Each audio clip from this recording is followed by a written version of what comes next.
Cześć! Dni robią się coraz dłuższe i cieplejsze, dlatego postanowiłem poszukać jakiejś ciekawej rzeczy do zabawy na świeżym powietrzu. Wybór padł na łuk.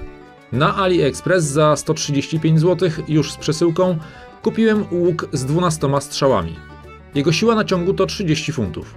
Być może trochę mało jak dla dorosłej osoby, ale jako że zamierzam bawić się nim ze swoimi dziećmi, to wybrałem go bardziej pod ich kątem. Dodatkowo zamówiłem sobie zapasową cięciwę za około 8 zł oraz nici do stworzenia własnej cięciwy za kilkanaście złotych. Majdan, czyli elementy, za których chwytamy łuk i układamy na nim strzałę, wykonany jest z drewna. Wybrałem malowany na czarno, choć dostępny był również naturalny. Miejsce, na którym opieramy strzałę, wyklejone jest kawałkiem cielęcej skóry dla zmniejszenia natarcia. Ramiona łuku to elastyczne listwy z włókna szklanego. Strzały również wykonane są z podobnego materiału. To identyczne rurki jak te, które wykorzystuje się do np. stelaży namiotów typu Iglo. Lotki wykonane są z gumy, a groty ze stali. Wkręcane są w specjalnie do tego przygotowane aluminiowe gniazdo. Montaż tego łuku zajmuje nie więcej niż kilka minut. Wystarczy skręcić ramiona łuku z majdanem za pomocą 4 śrub.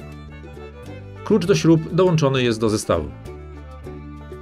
Po skręceniu na końce ramion zakładamy cięciwę i możemy strzelać.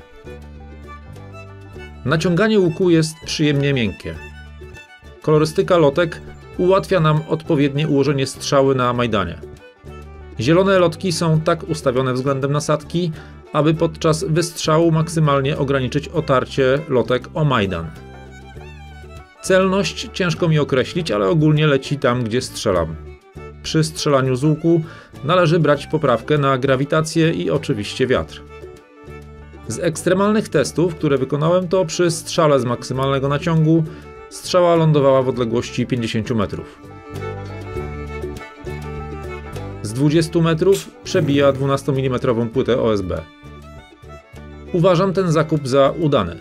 Można miło i aktywnie spędzić czas na świeżym powietrzu, organizując np. rodzinne zawody w strzelaniu do celu. Link do tego łuku umieszczam pod filmem. Do zobaczenia. Cześć!